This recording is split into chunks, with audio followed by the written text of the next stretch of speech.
Hello, I'm Hayden Bliffield and welcome to Benevolent Business.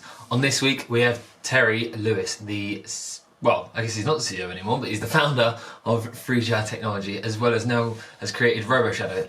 And this is really an insight into a conversation that, like, for me and other people, has never really been accessible, in the sense that you don't really get to hear from people that have built businesses and built successes. They're always very busy people. It's hard to get them to sit down and give you that time, and Terry was incredibly generous with his time on this occasion, and I got so much value from it, so much insight, so cannot wait to share with you. Let's get stuck straight in. Terry, welcome to Benevolent Business. Thank you for coming on.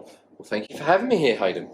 Pleasure. So, first question to kick off, can you just give a brief introduction into sort of your career, your education, where everything started off before FreeGI began?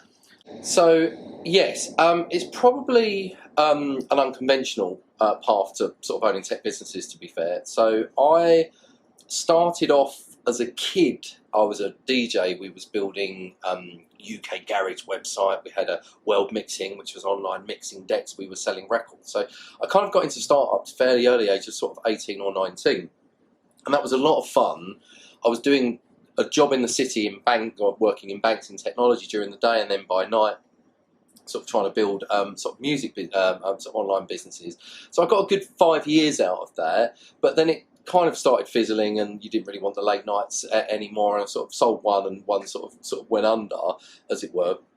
But I never really lost that passion for wanting to have my own thing. So pretty much the whole way through my banking career, I had some form of technology business on the side, which was mainly more infrastructure or end user support management, and it sort of built up over time that I had staff working for me whilst I was employed sort of working for banks, and this went on for the best part of 15 years basically. So it went on for quite a while. Now, people don't usually do it across 2 decades, to be fair, but it's quite a common way for people that have come out of an industry that have been. I was lucky, I knew investment banking fairly well, and I was always been a massive technological nerd, so people in banks that knew the tech and the banking side did pretty well, specifically as a contractor. So anyone that comes out of a big industry or a fairly well-paid industry that wants to start up on their own quite often will consult by day effectively to hire staff as well to then bootstrap the business that way. And I think, I wouldn't recommend, 2 decades is probably a long time to, for your average startup. I still say we're a startup from that perspective, but it is quite a common way to consult and then sort of build something up on the side. So I left banking 2015. So that was when 3GI was starting to get where it was going. We had enough money to start building the software development side of the business as well, and it was getting to the point where I was in the height of my racing career. I had first child along the way. I was at my desk at 7 o'clock in the morning in Canary Wharf at Credit Suisse, and it was just getting to the point where I remember I started having anxiety. I've never really understood anxiety, but I started to feel that a bit too much and something had to give. So in 2015 I called it quits from banking, which I miss to a certain extent, but it is nice just being on your own now. You mentioned there about earlier on always sort of starting businesses. One went under and one you sold. How old were you when you sold that first business? 22. It wasn't for a lot of money, to be fair, but I was 22. Can you disclose the figure? Something like that. It was less than 10 grand. So okay. That's still pretty cool. At 22, you had an exit. Yeah, it wasn't. I just sold the name and just the kind of software that we had and stuff like that. I think it was more that I realised that when you're staring down the barrel of people wanting to pay you £400, £500, £600, £700, £800 a day consulting, I was actually being flown around the world. I think it was part of my career. I was actually I've lived in Moscow, I lived in Germany, I spent time in Paris. I realised that I wasn't going to be able to do that, and I realised it had some worth. And I kind of grew out of music, because I still do a little bit on the side, but I just realised that I was more of a nerd than a music guy. In your early 20s. You're talking about, so you were earning multiple hundreds of pounds a day as a consultant at that age? I was very lucky, So I think by the time I was probably 24 years old, I was probably breaching 6 figures, something like that. So just 24, 25. But I worked unbelievably hard, and I was in a lucky position where I always able to do some form of sort of project execution. It was always turnaround projects. I was always out there because something was failing and needed to be turned around. Where I had the banking knowledge, but but also the technical knowledge, I was able to end up saving a lot of people money. And to be fair, all credit, there were some people who really took punts on me in professional, in big organisations that potentially shouldn't have been letting a 25-year-old run so much. But it all kind of worked out for the best, and I enjoyed it. They were great times as well. I miss, we worked hard and played hard. They were good times, but I do realise that I was particularly fortunate to live so close to London as well, which is kind of sort of helps the career progression. So that consultancy, entrepreneurship way of running things, is that something you grew up with then? Is that what your parents did? So I am son of a window cleaner. My dad had a cleaning business. It was kind of like industrial, commercial window cleaning, industrial sort of cleaning as well, and cleaning out the new builds from when sort of like Bellway Homes were built, sort of new estate. It was all sort of cleaning out. I think we got replaced by other labour eventually. But yeah, I did that for a good. I mean, I did it since I was 14. Maybe I shouldn't probably say that, but I did it. I've worked for my dad since I was very young. But I used to love it, like really used to love it. I know it sounds a bit crazy, but I just used to love being out. I used to love being with people. I used to love the sort of more the hobo window cleaner life. But I knew that there was another calling that I had. So my dad was really good. He realised that me or my brother didn't want to take over the business, and so he paid for me to do my MCSE, which is Microsoft Certified Systems Engineer, which was kind of like the degree for so if you want to be a systems engineer, and then kind of did that. So I mean, I still do my dad's window cleaning round not so much. I don't think I've done it last. I haven't done it since before COVID. If he goes on holiday, he's still got a little window cleaning round. I still do it for him every now and again just to cover for him. Wow. But yeah, they were good times. To be fair, yeah, good times. So. I know that's not again, and I was also on the 19th floor of Credit Suisse.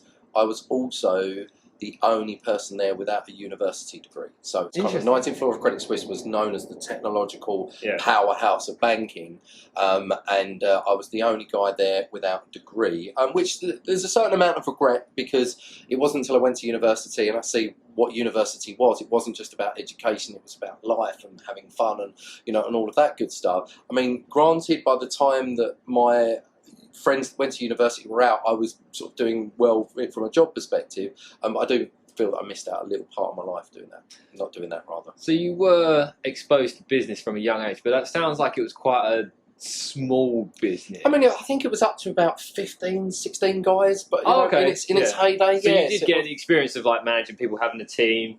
Yeah, you get to know the insides outs of it in terms of like cash flow. To be fair, not so much the kind of cash flow sort of stuff, but generally, I think one of the hardest things that you do in anything is learn to get over that fear of interacting with people and facing off to people. And to be fair, when you're not getting home unless these 3 new builds have been built out, and you've got builder trades guys giving you every excuse under the sun, and the fact that you're just the cleaner, and you learn to sort of speak to people quite quickly. Yeah. So I think it kind of definitely taught me how to interact with people, and also you kind of realise that you don't get, especially for being younger in an older person's world, unless you kind of use a little bit of comedy or just try and be good to be around, like people can disregard you quite quickly. So you kind of sort of, I think if anything, sort of helped me to learn to get ahead in environments that probably wasn't as welcoming due to my age or something like that. So from a very young age, you learned the power and the skill of communication. I come from a family of fairly good communicators, though. Oh, okay. So we're all, us Lewises are fairly well opinionated on many different kinds of sort of arenas, but I definitely, learning to speak to people and not fearing speaking to people was definitely one of the things that get you ahead in every still used, but unbelievably today as well. So talk me through early days of FreeGI. Are you sole founder? Because I don't actually know if there's co-founders. So originally I did found it with a friend who still a good friend of mine actually. I don't think he enjoyed doing the double life effectively. So that I can't remember. He left, I think, 15 years ago. I forget the actual time frame now, but it was solely done with myself and my wife, who's still our sort of FD today, helps me from a financial perspective and just keeping everything. So I was very good with the tech, but not always the most organised of individuals. So, and it slowly grew, and we grew from, we first hired a couple of people, and then those couple of people then trained another junior, and then that person become a bit more senior, and the team has sort of grown over the years by sort of, we tried hiring externally skilled people, and we have to from time to time. things like machine learning and stuff like that. But we're very Tony Shea Zappos about building people from beneath. People come into this organisation, they're either coming to the service desk or they come into prime services team, which is procurement, project management, stuff like that. So we kind of, I believe we had a fairly good culture from the beginning. So I made sure I super looked after the people that were there, then they super looked after the people behind them, and it sort of grew like that effectively. So I mean, it was fun, but it was hard managing both lives. But again, when I was able to be with the team and I wasn't in banks or doing whatever, I was able to hyper focus on them. And sometimes it was just drinks, taking people out. So just managing culture in the earlier days, I think, was probably one of the more things that got us where we was. Yeah, so managing culture in the early days, I'm just picturing that hiring the first few people, which is something that I never really overcame. Yeah. So hiring the first few people is one of the most important things. Like, those people are going to be with you, hopefully are going to be with you and going to ride this, hopefully this very vast growing ship with you to very successful places. Did you have any bad experiences hiring, or did you rather have any huge mistakes you identified hiring people that you realised you could have done a lot better now? So I think everyone makes mistakes, and the big startup thing is what they'll all say. Any great person that's ever managed a company is that you need to get rid of people that are not working in your team faster, because it's better for them and it's better for you. And every single time that we have to, it very rarely happens here, but if you ever have to call time on someone, it's one of the hardest things that you do. It ends up being better for them, weirdly, as well, and especially in the way, you know, in the way that we do it. But so we're very lucky with our culture. We have a staff retention rate, especially for a tech business, it's just off the scale. It's just sort of unheard of, really. And that's, I think, because we kind of, like, again, we're more Tony Shea Zappos as opposed to sort of bringing it in at the top, if you see what I'm saying. But way back when, sort of the hiring people from the offset, it was selecting good people, but hyper spoiling them as well. So the particular person that joined, and this is 16 years, it's a long time now, has only just left. Literally last year, has only just left. And the reason that he left is that he built his company. He built a company on the side. We kind of knew it was happening. It was kind of sort of blind eye type stuff.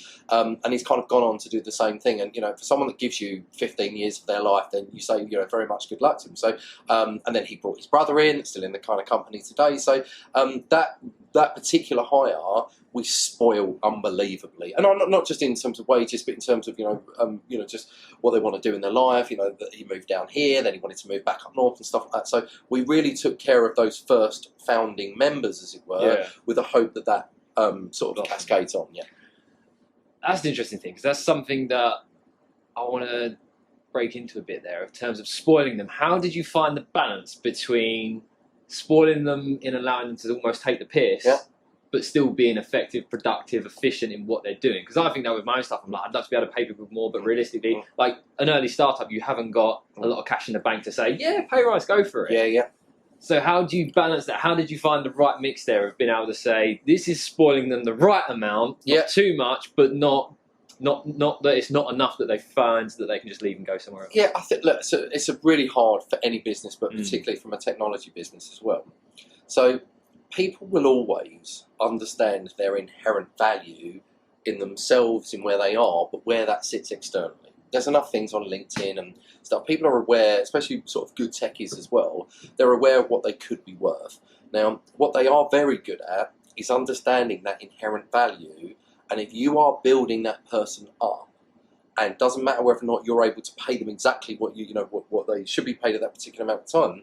If they know you're constantly investing, and they are jumping pay grades with you, they are very much more likely to stick around, if you see what I'm saying. So inevitably, some people will join the firm and will leave within a couple of years or something like that, and they'll join. You know, when you have someone that comes in as being a lower desktop type person or a service desk, and they're leaving them in 2.5 years as being a cloud architect, you would think that that's a negative thing, but it's actually not. Number one, you've kind of got your money's worth out of them, for want of a better expression, but at least you get to see that person leave. They come in as X and they leave as Y. We're very proud of that. Like, we're unbelievably proud of that. So very few people do leave us, but we have a rule, and I get pretty antsy about it. Like, if you leave, I need it to be superstar. Like, I want it to be good. I want you to know that I want everyone else in the team to know that when you start here on X, you leave on why, if you see what I'm saying. If anyone goes and if anyone leaves, and I think it nearly happened once, and I think we had the right conversation with the right person, for someone to almost leave on the same job, like the same level, the same jobs, like that to me is is kind of disrespect to the culture. But it's really hard finding that balance. But it's the same with developers. Like all the studies would suggest, like a software developer, they want to be trained, and the whole reason, look, where you get a lot of sort of outflows of software developers is that because they want to learn new things. They want to express. Every software developer wants to play about, do a bit of R&D time. Google has this 20% rule where 20% of their time can be doing what you want effectively, but they want to know that they're being mentored. So we're lucky. We've got someone that is effectively just paid as a professor, does do some special ops projects, doing some machine learning bits for him, but he's literally there as a mentor, as a guide, and as a trainer for the developers. And this is a guy that used to be £1,000 a day type guy when he worked for me in banks, but this guy spends all of our time training, but not just my junior developers, he trains my senior developers. My senior developers don't need any more training. He still spends time with them, and it's very about them and that experience. They kind of do sort of training sessions, and then the senior developers train the more junior developers. And when everyone's kind of seeing that knowledge flow, a lot of tech businesses will try and harbour skills. You'll always get a guy that's like, oh no, only I know this, and tries to build an empire for himself or herself. That doesn't really happen in this team, to be fair. The knowledge flow works in a wondrous way, whereas if you can train someone to do the job that you're doing, you get to do a more senior job and not do the more junior thing anymore. And that's a nice way of putting it, a nice way of living for people. But ultimately, one of the things for us that I think really adds the value in that arena, because staff retention is really hard, is that we're only going one way, and everyone knows that there's whatever happens at the end, in terms of whether or not it's a buyout or something will happen eventually. They know that everyone knows that they will be looked after, be part of that, and again, that's why people are striving to get into senior positions. Likely it would be a management buyout or something like that. So when there is a thing, the old adage, everyone wants to play for Manchester United. I'm not a football guy, and I know that doesn't mean what it used to mean, more in Alex Ferguson's day. But when people can see that you're only going one way, they want to be part of that, and they want to be part of that success. IT, unfortunately, can be a little bit battlefieldy and a little bit people monopolising a certain skill and not wanting to teach someone else because they want to be able to, command something in their own life. We won't monopolise information here or skills, and people are, because we're growing so fast, people know that they can get into the senior job, and until they can teach someone else their job, they can't get there. So it kind of creates a self-fulfilling prophecy ultimately. So it is a really hard balance though, and getting that culture thing right. It's many companies try and fail, and it's something that you can't buy innovation and you can't buy culture. It's something that has to sort of grow from within. Yeah, definitely, I agree there, and huge points there of investing in your team, and that's something that I was a huge advocate of. But where you're talking about people only being with you for 2.5 years, only being there for a couple of years. The longest serving employee I had in my business was like a year, and I was a huge advocate of investing in my team. Like, can we do some specialised courses or specialised equipment, whatever it is? I want to invest in their education, their learning, so they can improve their skill set. But I'd want people to sort of show their devotion first. So at least be in the company for a year, 2 years, whatever. At least get past the probation period of a few months. So I had like an ex-employee a while back that I spoke about wanting to invest in the team and help them learn. And they said about us, obviously my business is in grounds maintenance gardening. They had a particular lawn qualification they wanted to do, course, or whatever. They'd worked for me, I think, a month. And I was like, you haven't done your probation, your 3 months probation yet. I'm not paying for a course for you to do 1 month into the company. Spend a year at least at the company, learning, growing, understand the culture, understand the business, where it's trying to go to. And I kind of took offence to that. Like, what do you mean you're not going to invest in me? You don't care. And I'm like, you've been here a month. So, I think different industries will have different staff turnover rates, obviously. However, we have found pre-COVID, we was in a bit of a sticky situation where the younger generation, and I may get in trouble for this. Really hope you're enjoying the conversation so far. Like, to echo what I said at the start, it's really given you some access into life as a founder that's built a successful career, that's built a successful business. As always, the sponsor for this week's episode is next week's episode. So here's a little insight into the coming episode next week with Arona Hardstad. Okay, a question I've never had the opportunity to ask this to a therapist, and so like going through all those things and speaking to a lot of business owners and founders, but for you as a therapist specifically, why? Why do this? What is it that drove you into this? Ooh. I guess the why comes from, I wish there was a quote. What I generally came across with working with my clients is once you build a rapport with your clients, you find all sorts of things that they need. So along the way professionally, you fill in the blanks. So tune in next week, as you'll get plenty of value from that as well. It's a conversation on the other side of a therapist. Rather than the therapist asking questions, I'm now asking the therapist the questions. So tune in next week for that one. Had a bit of self-entitlement about them that we didn't know what to do with. And I spent a lot, I didn't really understand Twitter and social media, and I've got people around me that teach me about young people that, you know, just to sort of understand that. And it was becoming a bit of a challenge, if I'm being honest. And that was like, people's like, why are you not giving this? Why are you not giving that? Well, I might, you know, it's just, I was a bit worried about humanity, or worried, especially from, you know, the UK certainly. Something happened in COVID for us, for the world, I think. Whereas all of the self-entitlement, I think, you know, we probably grew up, or I grew up with understanding that my granddad served in World War II, and, you know, just understanding our freedoms. Whereas I think the younger generation kind of sort of missed a little bit of that and kind of didn't really understand how lucky they were to be in a free country, this, that, and the other. Whereas I think COVID, for the horror that it was, it kind of knocked the self-entitlement out of the younger generation. We honestly believe that everyone that comes through this door, we said it last time, I just can't believe how dedicated. We have got better with hiring and the way that we sort of try and filter people through the hiring process and stuff like that. But all of the young people that come into the company, and I don't know whether to salute them sometimes. Like, they literally, I think COVID's taught them that life isn't always a given, if you see what I'm saying. And, you know, not to use the Ferris Bueller term, it does move pretty fast. And if you know, don't turn around to look at it, it just goes past, right? And I think that's what COVID, taking 2.5 years from a younger generation, I think made them realise that they need to crack on a little bit. So we certainly don't have that problem anymore. Whereas before COVID, it was kind of getting a bit dodgy, to be fair. Since COVID, it's just, you know, the sky's the limit for us now, to be fair. So in terms of like development learning, what about your own experience there? So like obviously having a startup business or multiple startup businesses, being an employee, whether that comes with a high pay grade or not, going from that to then managing, building a team. Yes. There's a lot of personal development there. How have you seen yourself grow in that time? Yeah, it is. And it's hard because I'm not an intellectual, should we say, by definition. Like my 7-year-old reads quicker than I do, and I've always struggled a bit with books.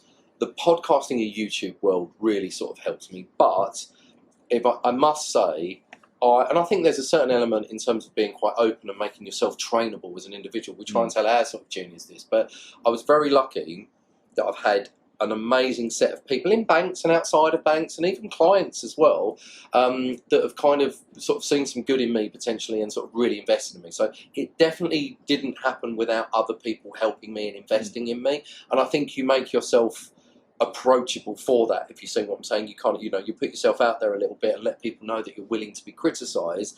It does help to you know, to get some inward information flow. So I think that's definitely had some good mentors throughout my whole life as well. But the thing when I realised, when I started, especially when Roboshadow come along, we started really realising that this is starting to be, I've got a start-up and a scale-up on my hands, and, you know, two very different businesses as well from that perspective. How do you deal with that? So I am very lucky, because I have an amazing team. I was able to go, before COVID, I spend 9 weeks of the year in Silicon Valley. As soon as the kids are out of school, we go to LA basically and spend time in Silicon Valley. So we won a pitch contest out there and was offered investment, things like that. So I spend a lot of time, weirdly, in coffee shops, Stanford University. I spend God knows how much time there. I hang out in Palo Alto quite a lot. I go to a lot of the meetups when I'm out there and stuff like that. And it's really just to soak in a lot of the information. And I'm one of these people that just tries to work out a job role or a mindset and tries to just sort of extrapolate that into something that sort of works for me. And then you pick up things like, I was out there having a meeting with an investor that taught me about blitzscaling. Never heard the term before. I think it's more Reid Hoffman, sort of LinkedIn Reid Hoffman, that sort of coined it first. But then you Google blitzscaling, there's a 23-hour YouTube series from way back in 2005 from Reid Hoffman. He's interviewed Brian Chesky from Airbnb and heads of Google and Reed Hastings from Netflix, and there's 23 hours worth of videos from some of the most amazing people there, and this is all the best people in business teaching the Stanfords, because it's very, they will hang around the Stanford campus in Palo Alto just trying to get the talent sort of as they're coming off the line, as it were. So it was the best people in the world training the next greatest minds in America, and I spent a lot of, it was weird, I flew to the States, I found this kind of video series, and my wife was like, aren't you meant to be out and about? No, it's like, no, this video series is so good. So it's kind of, and it's kind of, you get into some good podcasts, and then, I've weirdly been a bit of a study of philosophy and psychology and things like that, because it's technology will always do what you tell it to, and it gets easier and easier at that. It's the people and building of people and a team that stands the test of time in a very VC infused type of universe. That's what I think really takes the effort and just sort of understanding how to build. So, I certainly went and looked into what do investment rounds would look like, and Series A and Series B was sort of very much, do we need investment? We're kind of bootstrapped, but wondering if there's external skills we should have into the business. So I think a combination of being lucky, because I spend quite a lot, I just thought, right, where's it all happening? Silicon Valley. And I've been to every coffee shop in the Stanford campus. And I'd sit and speak to people going through CS50 and things like that as well. But I think in the modern, really that has helped me is following the great leaders, is people like Elon Musk, and understanding what books that they read. If you look at all of the books that all of the great technologists or people, they all talk about the same books, right? They're talking about tribal leadership, they're talking about good to great and stuff like that. They're all recommending the same sorts of books. So spending time understanding and listening to anything that and I'm a little bit of a glory follower. I love, as I've mentioned him already, I love Tony Hsieh, God rest his soul. It was Simon Sinek that sort of helped him build the culture there. So I went to Zappos when I was in Las Vegas. I've been there twice actually. I went around, done the whole culture tour, and really kind of got into that. So I'm very much a bit of an immersive learner, where I'm not always the brightest intellectually. I'm very much an immersive learner. So if anyone wants to tell me a story or something like that, I'm sort of hooked on it. I've just found the most successful people that I could come across and find out what made them tick, kind of what you kind of, trying to do, and no doubt sort of on the podcast as well, just trying to sort of debunk and and work out what made people tick. And probably one of the best podcasts, apart from yours, Hayden, obviously, one of the best guys, Tim Ferriss is outstanding. It's literally, his life is all dedicated to finding the most successful people across all disciplines and trying to make that work. Yeah. Talking of leadership and absorbing all that knowledge, and that's something that I've definitely tried to do all my life as much as possible.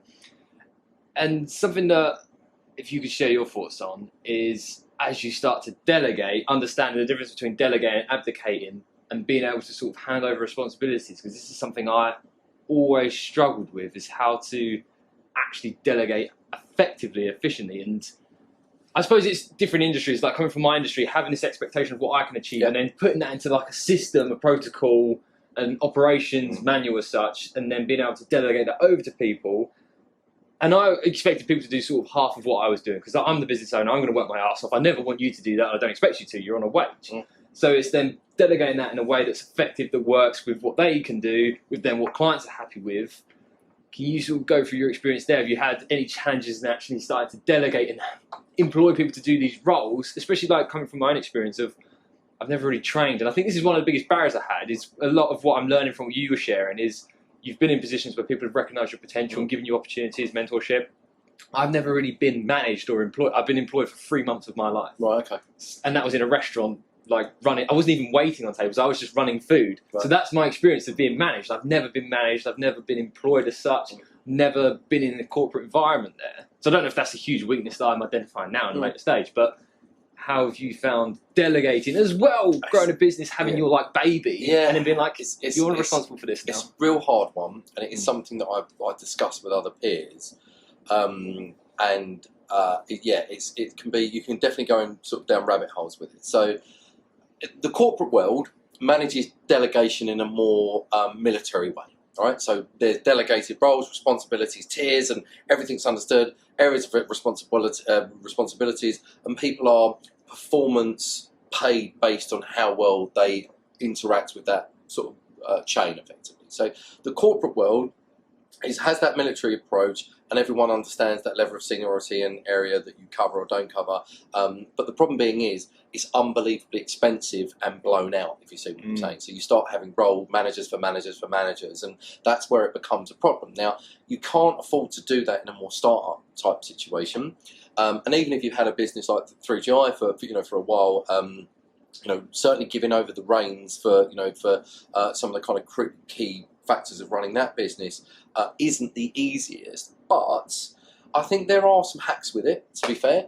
I think it sounds a bit trite, but culture is a way of, if people aren't working for the man or woman, and people are working for their own team, they feel a sense of responsibility for their community as well, and understand, they spot things that people don't always see, and this and the other. And there's we call it conscientiousness within the firm as well, as kind of making sure that people get sort of certainly appreciated for being conscientious. And there is some problems that causes is that you get some hyper efficient people at the top that look like they know how to do everything and they're juggling everything, and you will get some people that want to try and take on a bit too much responsibility and suffer a bit in silence, and then you might find that there's client issues that suffer in silence and stuff like that, and that is common of sort of working with a younger team. But in terms of like just real world delegation, in terms of kind of some of the bigger roles, you have to, I think, a constant dialogue, but understand, keep a constant dialogue, but make sure there's some kind of record of what that person is kind of managing for you, if you see what I'm saying. And it's all, to me, it's about feedback loops and canaries. This is a me term, unfortunately, and just my team sort of understand it. So where we have a fairly broad delegation, not just against HR and finance and some of the more typical things in business, it's also quite more difficult around technical towers, machine learning, when you've got, like, we're a bit of a chocolate factory here in terms of from a technology perspective. So sort of keeping tabs on all of that and making sure the people within that are happy and we're not going down rabbit holes technically and all of that jazz. So, the professional term is feedback loops. So just making sure that the right amount of feedback loops is coming in, and they're from people or systems and, BI or, however that works. But I will always have, canaries, as we know, the mining canary sort of analogy. I will always have canaries that once that's tripped, then something goes off, if you see what I'm saying, whether or not it's an alarm or it's a cloud bill, or it's a finance alarm, or if it's a service level, or if it's a number of calls within a service desk that have kind of and people, how long is it that people getting back? It's the amount of elements that have been QA'd within development, stuff like that. So I think it used to be harder, but I think in this modern day and age, and don't get me wrong, we're very lucky because we are a tech business and we can drag APIs and get information for everyone and put it, and we can make it do alarms and whatever we need to do when it does. But I think the art of, it's very rarely that the so-called canaries that I use are ever really tripped. If you are getting back to the culture conversation, if you do have the right culture and everyone is more worried about other people than themselves, and we tend to attract more agreeable, introverted type people. The more extrovert people are, very much a commodity in this company. We celebrate them when they do come. But when you've got the right team that is all, and it really helps because everyone's kind of done each other's roles, if you see what I'm saying. So that's like very much what Zappos really enjoys it, because everyone's done it. You can kind of see when something's going wrong, when something's tripping, if you see what I'm saying. And because everyone's done the job right back to the floor, and even the seniors, doesn't matter if we don't do the ivory tower thing, but they need to make sure they can do their job all the way back to the floor. It becomes very rare that I have to use these canaries to kind of work out where those trip points are. And as long as people are understanding and they're empowered and their communication is there, it does seem to flow. But I do know this is a very difficult subject for a lot of people. We are particularly lucky, to be fair. But I think, and what I try to drill into my management team, you cannot put a price on a phone call, and it doesn't have to be every day, but I like to do this with my team daily, pretty much daily, or if they don't call me, if we don't have an interaction, you're right, what you up to, which is code for can you have a chat? Are you all right? You know, 'cause sometimes just doesn't want to sit and talk to you if they're stressed out or dealing with something or trying to get done. So you're right, what are you up to? And that's kind of code. And then it's kind of like, how's your day? And it's kind of like that. And then the thing being is, when you ring someone and ask a specific question about a specific thing, then you've almost kind of led the witness, if you see what I'm saying. And it's kind of like you're all sort of pre-packaging the answer. If you just say, all right, what are you up to? How's your day? Then they'll first of all think, oh, I need to inject something into this conversation. Okay, what do I need to inject? Okay, come up. I had lunch. Just however it. And then you see the kind of, and it's like, okay, well, and then you kind of ask emotionally, how are you feeling? How are you? Anything good? Anything bad? Any little bit of stress? Can I take a little bit of stress off you or anything like that? And that, if you've got people that you are delegating to, the ability to just have a conversation with them that isn't directed. That's the point. You can have meetings and an agenda. I'm just saying, right, how's your day? Quite a lot of my team will get a call on a Friday. How's your week? How's your weekend? Something like that. And you're not really that bothered, to be fair. Not saying you're not bothered about how the week went, but you're more interested to see, did they overstretch themselves? Are they worried about something? How's their next week looking? Have they not, and again, this is our team, have they not exercised some form of self-care? Because we do tend to we tend to be, high achievers sometimes. Have you taken a little bit of time for yourself? And I'm not trying to be the ultra-caring boss, but, if people are overstretching themselves and not communicating that sort of has problems down the line as well. So I think being clear in what people's responsibilities are, and that sort of good old-fashioned sort of HR work, as it were, but just that having canaries in place in case something happens. I could be in the States or something like that and not be too, sort of too on the ball with things. And I'd be running a startup, you tend to go down a few rabbit holes, so sometimes your focus comes off. So having canary points that can trip or feedback loops that can trip are very, very useful. But I think making sure that you've got the right dialogue with your team, but more importantly, you're pushing the people, because the people you delegate to often have people that they delegate to. And one of the mistakes that I have made, which I'm actually fixing of late, is that I'm bothered about my interaction with them, but I forgot about how are you interacting with that? Do you ring them every day? Do you do that and stuff like that? So there's a communication chain that I think is really important, which isn't just about an agenda and a meeting. It is just how you're doing type chat, if you see what I'm saying. Huge point I took from there, communication and empathy as well, empathetic communication. And that's something I think in myself, leading people, managing people as a boss, was I could often be quite robotic. But something I want to touch on, so you talked there about that, and coming from private banking industry, that's something I can imagine is very volatile, very visceral, and can often involve a lot of, if there's something on your mind, be blunt, shout it, scream it. Was you part of that, well, being part of that environment, is that what your personality initially was like? And did that transition and did that come out? And how, was that what your personality was like? Or has it changed, evolved? It's a really interesting debate. And not to be, it probably goes into a couple of areas, but maybe a couple of philosophical ones as well. But banking, weirdly, is actually a wonderful place to work. I know banks are evil, right? Well, banks are evil, and that's what the My world question thinks came out of ignorance. I've never worked in one. But, I worked in banks, banks don't understand gender or race or anything like that. Yeah. They will put in 19th floor of Credit Suisse or anywhere that I kind of worked in banks, there was people from all sorts of backgrounds and stuff like that. I was working with trans people in banks a decade ago, if you see what I'm saying, quite commonly. So banks are just really not about are really about the individual and what they can do. They don't try and hire in a certain kind of way. It's very multicultural working in banks as well, especially in the city. I mean, I couldn't say for working in local banks in high streets and things like that. But so that was wonderful from that perspective. And there's a lot to be said from working in that environment, especially how you build and grow as an individual and how you see the world as well.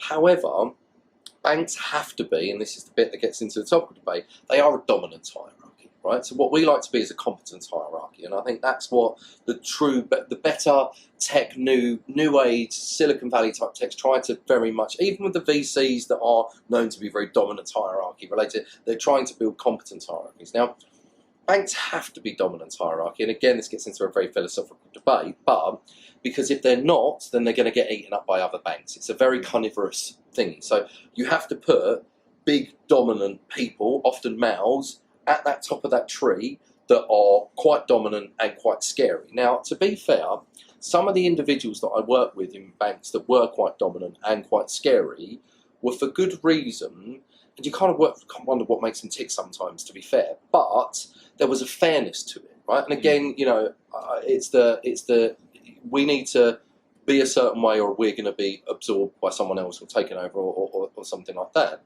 So because I worked at the more higher end, used to work directly for heads of businesses and things like that, I was caught in quite a lot of political situations, which what I really didn't like about my career is forced my hand to have difficult conversations with people that I'm not always sure deserved that, if you see what I'm saying. Okay. If you've got to have a difficult conversation with someone that deserves it, then I think there's some empowerment in that conversation. I know you could argue who's the judge of it, but you know, you didn't really allow people always the time to grow, and you had to be a little bit hard-ass, for want of a better expression.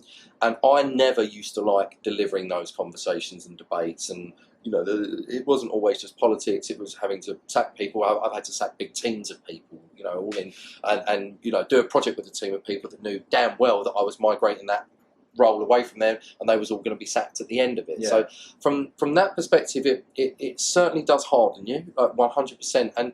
But I think, honestly, no more than what the VC world does. Again, I've not got anything against VCs, but they come across as being all kind, you know, and they're very smart people, right?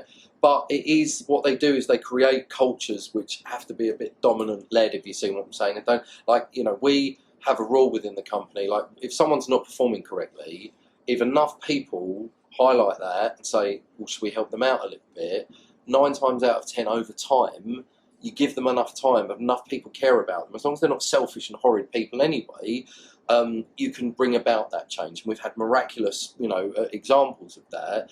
But when you work in the banks or in the VC world, you don't get the time to grow people or help people through a bad situation. HR departments are good; they help, you know, long-term sickness and things like that. But it was very much you're either winning for us now, or you need to be somewhere else. So I think I struggled with it in the transition because I'd always done the two side by side. I was always able to be in a different character, but I did have a certain level of institutionalisation, for want of a better expression, that I was institutionalised when I come out there. Yeah. And it did take me a bit of time to adjust with that, but over time, we're not looking to build a business that just goes up exponential scale. We're very much a kind of linear growth team, and if you want to grow a business like that, you need to take care in people and focus on culture, focus on having the right balance of kind of skill set, personalities and stuff like that as well. And yet sometimes you have to be tougher on juniors, only because, in the nicest possible way, and again, I might get in trouble for saying this, sometimes people's parents don't prepare them for the world how they need to.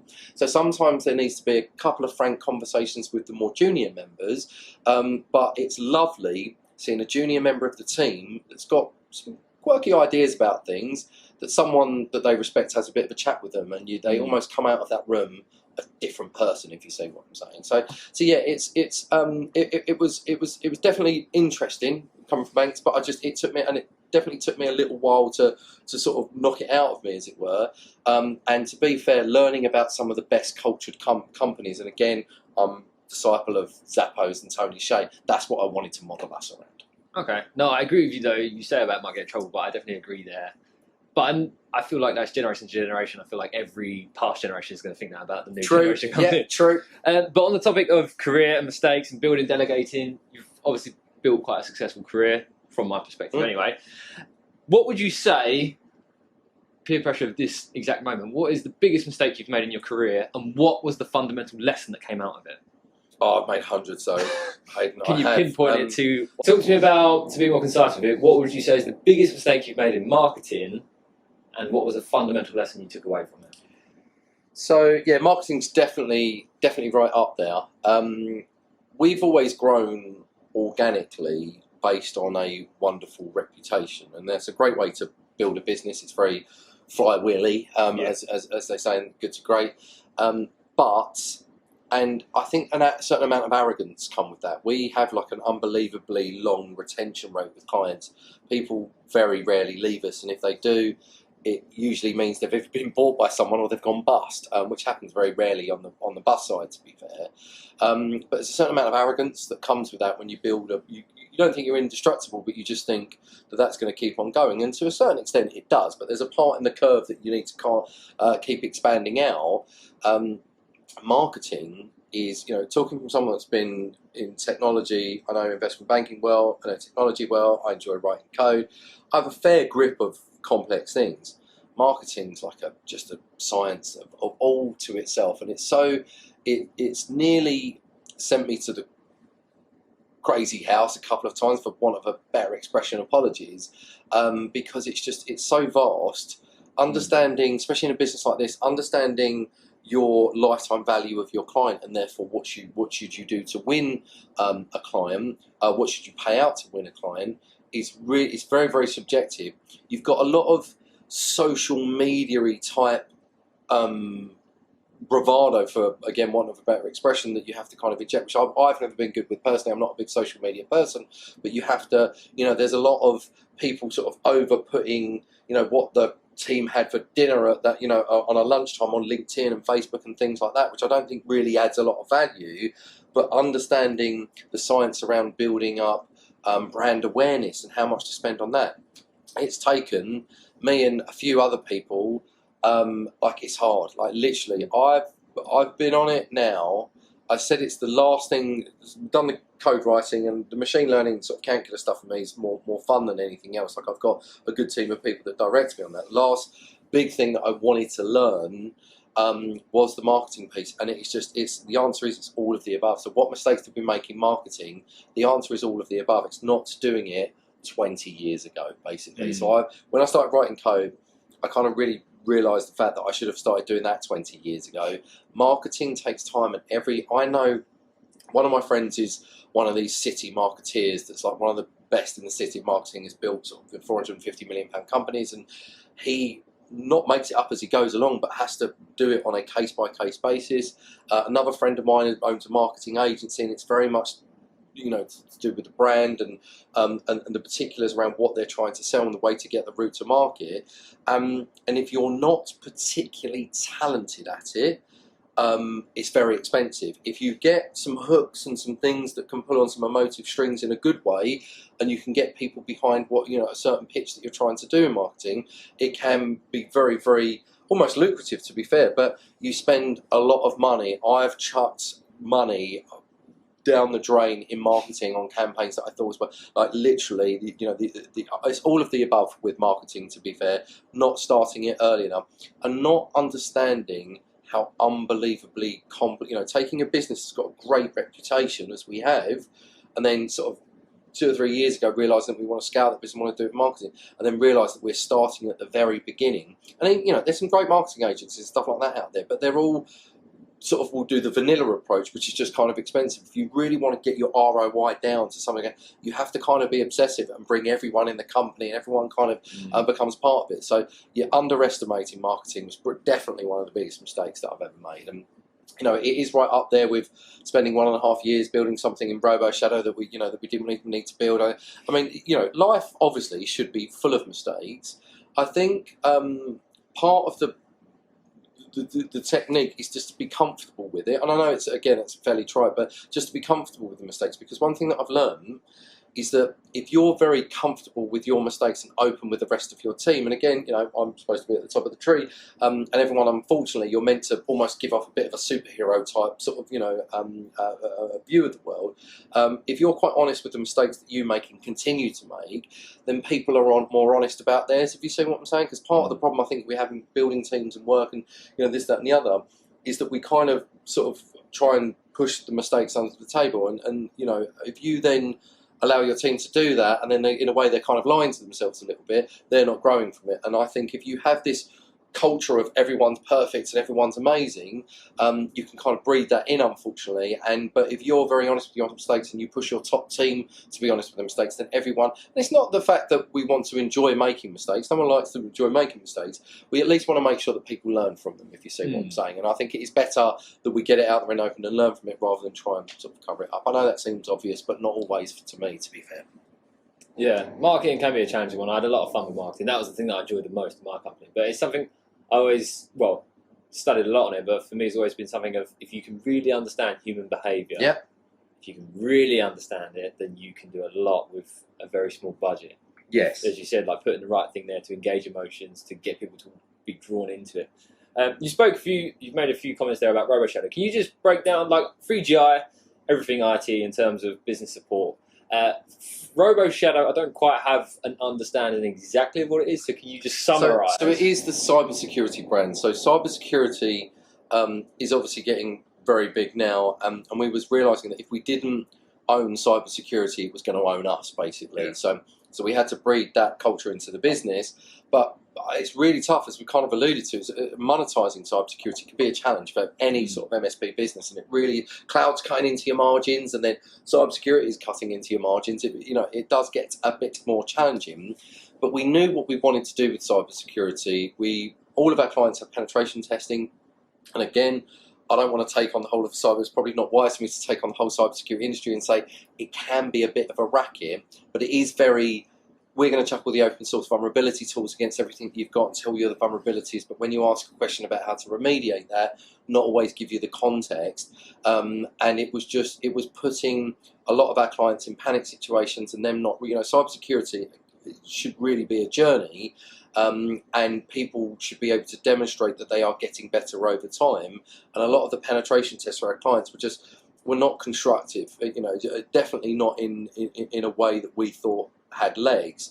So Roboshadow effectively is internal and external penetration testing, but as a vulnerability assessment, but you can do daily. So it's the whole dream, which we're very much getting there now, is to make sure that internally, from a zero trust perspective, that all of your workstations have been updated, have got antivirus, all the critical things that we've discussed before, that often get overlooked, and that any external attack surface, cloud, offices, SaaS applications and things like that are also sort of vulnerability checked. And that's not all of cybersecurity, but it's a good 80% of it. And what we wanted to do is make sure that all of our clients and the world has the capability of using this platform completely free. So that's what we've built it in a fairly smart way, even if we do say so ourselves, in the sense that it uploads it's like the Twitter for cybersecurity. It uploads a lot of cybersecurity. Doesn't need to be real time.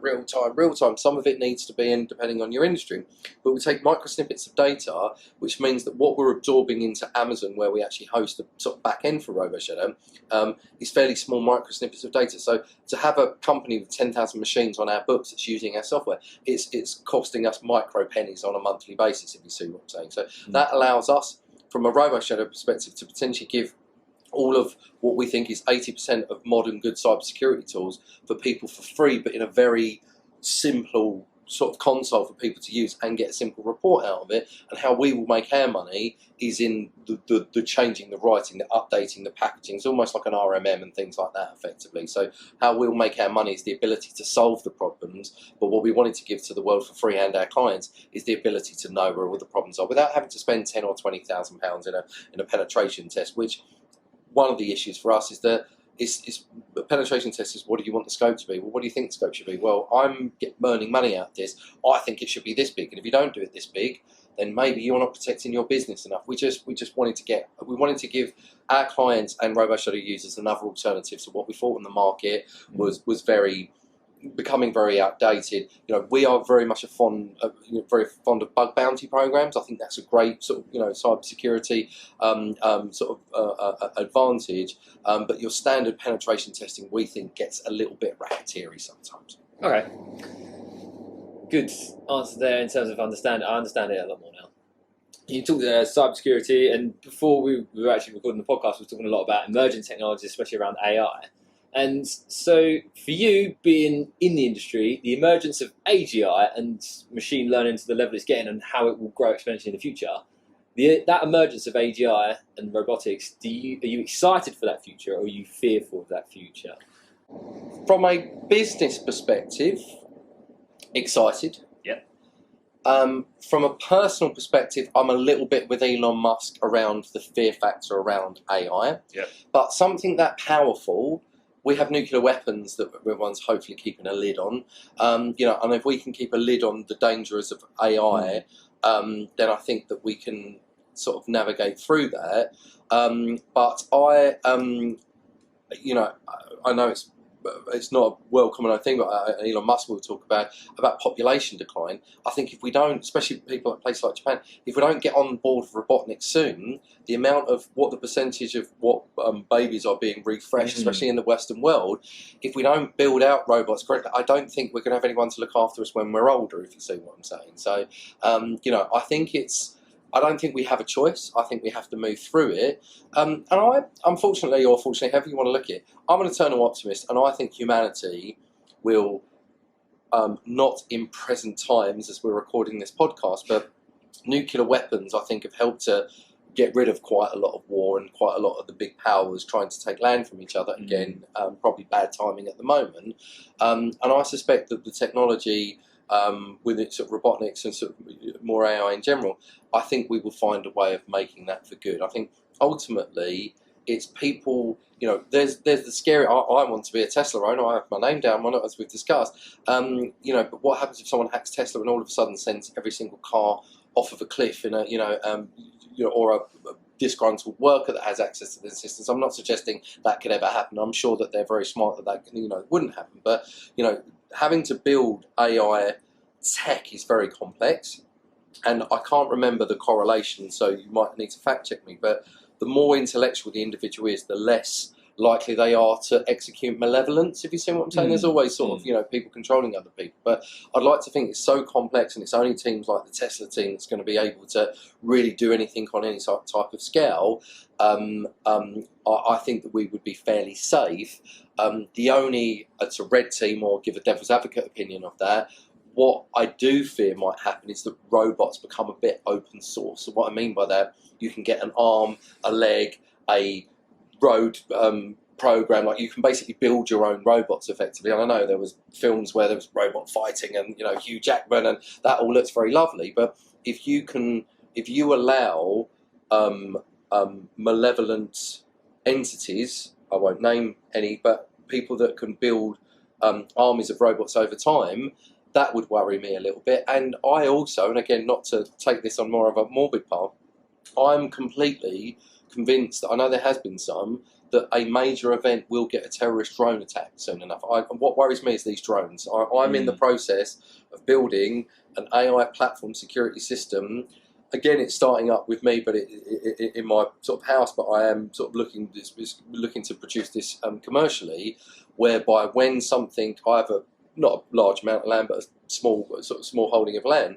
When something is detected on the land as human, then effectively a drone goes out with a FLIR camera on it and then does a perimeter. So it will basically, whatever camera's been detected, it will heat sink and basically just stay over using a FLIR camera. They're $2,500, and I think I know how to get it into the drone that I'm looking at. But that's an R&D. I can program that drone with that FLIR camera. The actual technology, and I'm an average developer, the actual technology to then put an explosive in that, as we've seen happen a couple of times. I worry that drones are more of a problem than robots are going to be in the near term. That I'd love to think that's just me being pessimistic, but I just think they're too advanced and can carry too much of a payload and can be engineered by not the most complex of individuals. If it's an open air concert or something like that, I would be worried that a festival or something like that, an amazing band on stage, and then you get the call, did you hear about X or Y? So I don't want to scare people, but I think as to answer the question, I think in the near term, I think drones are more of a problem for me. I've got personally something in for drones anyway. But Well, I think it dehumanises the aspect. It's like it becomes just playing this game that you're remote controlling. Correct. But we're going on a very dark twist there. Yeah. But I want to come on to more of your personal life and something that you and I align with a lot in terms of you're just 10 steps ahead. But in my life ambition to have a holding of land and create this almost naturistic haven is something that you're literally in the process of doing. So acres of land, making it something that's almost at one with nature, that's there to help the biodiversity. So can you talk to me about your inspiration? What is driving you to have that space for nature? I've always been like that. I come from a fairly hippie family, and we've always been sort of nature. We was always sort of camping people when we was growing up. Grew up on a boat as well, so it's always sort of been instilled into us, into me and my brother and sister over time from my parents. I've always been that way inclined nature walks and whatnot. But I was lucky enough to go to Richard Branson's place in the Kruger National Park in Ulasaba. I met up with his ranger, the guy that used to take him around all the time, and just realised that Ulasaba is lit on the whole Kruger Park is a wonderness for just keeping the wild. And there's a lot of people do an amazing job at that. And I started getting obsessed with rewilding. And I think it's Neb Farm, but I forget, you might need to fact check me on that. So it's the Neb Farm that I kind of looked into, where they rewilded, I think it was near to 500 acres, and what that brought back to the land. And so what we would like to do is do something again on the sort of small plot that I've got, which is a lake, and just make sure we've already got lots of nature there anyway. It's right on the edge of a nature reserve, as you know, but really to extend that. And one of my dreams, when whatever happens eventually with the business, my cut from that is that I would love to buy a farm estate somewhere and completely rewild it. And thankfully in the UK, we are rewilding nature at an alarming rate. And I think, technical advances in vertical farming and things like that, and crop management and things like that, I think is meaning that we're ultimately, hopefully, will end up needing less space, and that the amount of the British and the Scots as well, given their credit, the amount that we are rewilding is at an absolutely alarming rate at the moment, which I think is wonderful for the country and therefore the world. Global warming, and the dream that we have for 3GI, we're in our lovely 3GI offices here, but one day in the near future, I think we just need to get the other side with Roboshadow and probably the other brand that we're building at the moment. Once we've got that out, we want to buy a farm, relocate so that it's got commercial buildings, and then create a solar grid effectively for all our energy and a lot of our clients' energy. But then we want to build a rewild farm type estate, but is solar, but where all of the nature ignores the solar kind of panels and things like that. So that would be something that, and that's another reason why we don't really want to go down the VC or the PE road, because the second that you've got someone else that kind of owns you a bit, then they can say, well, we want to spend money on a farm and rewild it. It's like, no, I'm not too sure how much money that's going to make. So, you see one around in your offices. So I think that's another reason why culturally we're trying to bootstrap as much as possible. And by and large, that's working fine, because we want to get to the end of the destination, then work out what we want to do. We don't want someone else to drive that agenda for us along the way. That's a beautiful vision, though. I love that idea. And that was a very similar thing to what I had for my business. But in all of that, and looking at obviously building this company reaches a level of success, and in just my understanding of human behaviour and what can come from certain experiences as a younger person, how do you find, have you thought about being successful, having young children? Obviously, the opportunities you're able to offer them, they're growing up in a household with millionaires and such. Yeah. So do you think about the influence that could have or the way that could impact your children? This is something I've considered. To be fair, I think any children in the modern age is hard to keep their feet on the ground for many reasons. And obviously trying to keep them away from technology is a challenge, but is something that that can be overcome. I've got a 7-year-old that still likes playing with Toy Story toys and stuff like that, and I kind of want to keep that as much as possible. But it's education. So it's like it wasn't until I started learning about core values in a business and as a culture, and reading Tony Hsieh's book, which I really recommend, by the way. We started doing it at home in terms of our core values. So my boys understand about historical world wars. They understand about what other poor countries are. They kind of understand that we're lucky to be born into this country at the time that we are born, effectively. And we've got like a post-it notes on the wall at home, just in terms of some of the things that they have because of a certain amount of privilege, and some of the things that they kind of worked for, understanding that as well, if you see what I'm saying. So it is difficult, especially as kids these days are a bit harder to understand their place in the world, and I think that's why it's a bit of a knock-on effect when they get older, but it is definitely something that we work through with every single day. But I'm ex sort of council estate type person, my wife is as well, so we kind of, and our family are fairly feet on the ground type people, if you see what I'm saying. So that does help, like nans and granddads and brothers and sisters and stuff. So you talked about their background of council estate, and same with your wife, now having a completely different lifestyle. Would you say money has brought you happiness? So that is a philosophical question. Or to a certain extent, it did.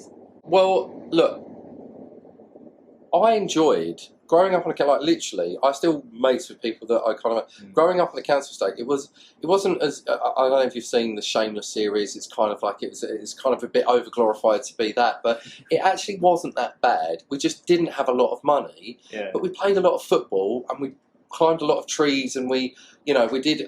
So one thing, sort of growing up as a kid, we did parkour without knowing it was parkour. So we would do some. And I mean, you as a skateboarder, I'm sure you kind of we used to jump climb a tree and jump across buildings. And not always the most legalist of things to do, but we was doing parkour when we didn't know it was called parkour. So we had a great sort of upbringing. And to be fair, I've always managed to maintain happiness myself, which is something I have to challenge. I'm very much a meditation person.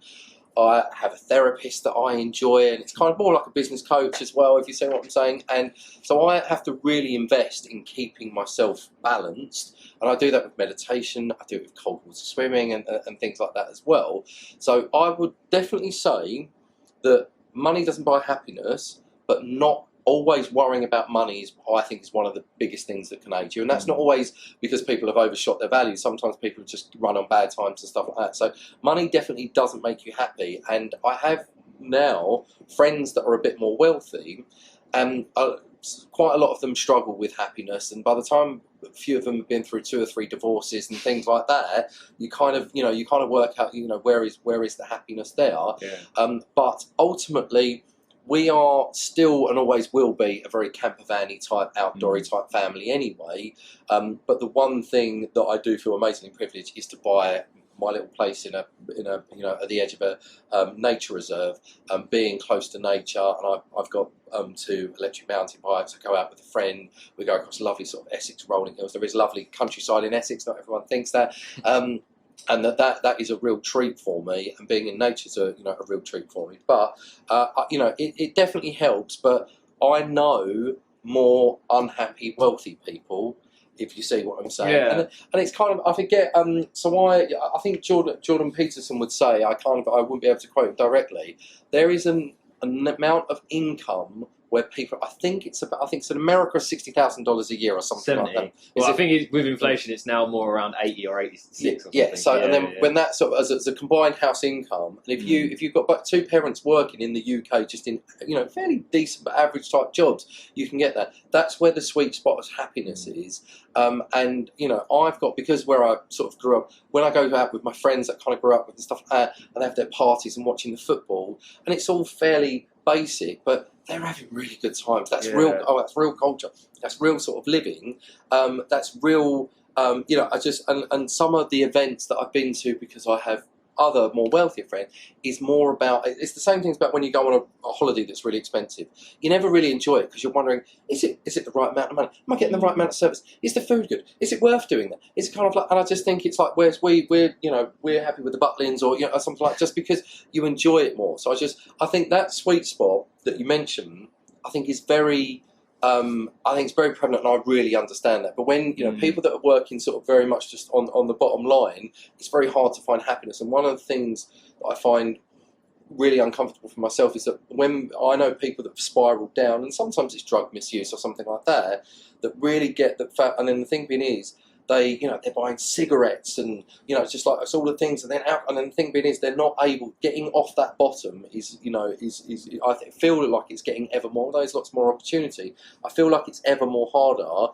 But I am lucky enough to know quite a few people in the sweet spot, and that's where the most happiness is. So a lot of my fairly wealthy friends, I've got quite a few of them. I've got loads of different reasons for being unhappy. Some of it's substance abuse. So I don't mean drugs all the time. It can just be alcohol, things like that. It can be 3 different divorces. It can be over kids in private school, and and then the second all of a sudden their job might be terminated. Then it's all good if you're earning £200,000 a year or £250,000 a year, and you credit up to the nines.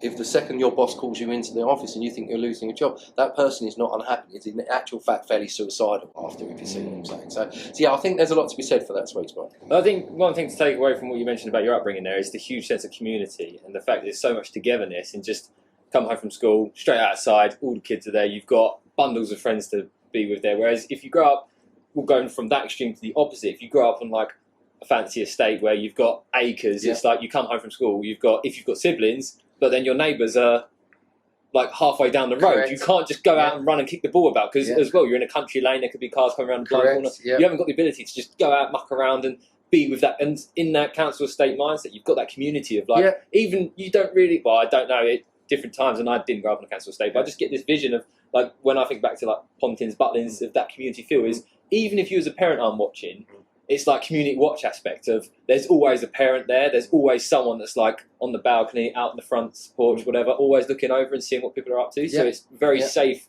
friendly, family-based environment.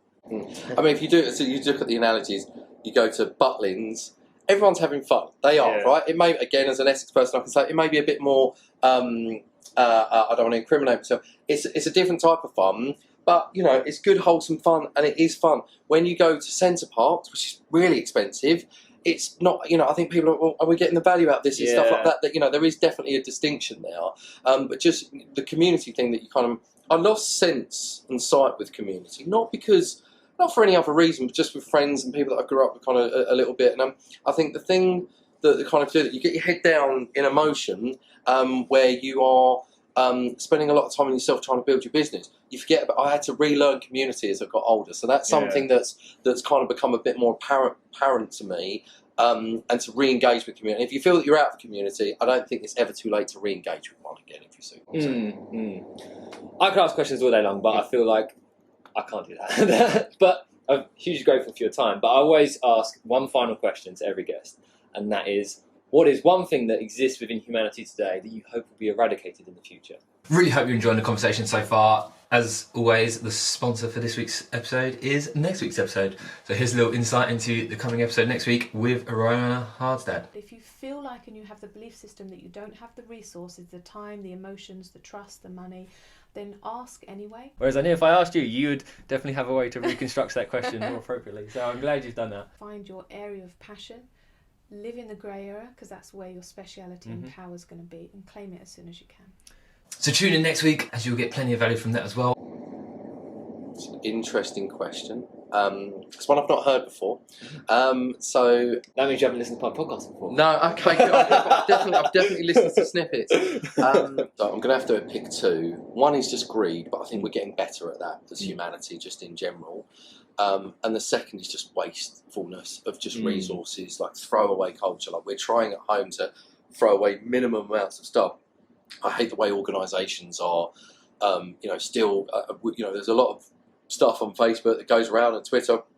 Why are we not going after I hate, I had I've just, as a let's say, a moisturising product for a well-known brand, I won't mention it, you can't recycle it. It's just these brands that are just not putting out and not, trying to, just being in this culture of constant wastage. That's definitely something I'd like to live without, I think. Okay. No, that's a wonderful answer. Well, two answers. But yeah, thank you. And thank you for coming on. Really appreciate the time. Thank you very much, Hayden. Thank you. Thank you.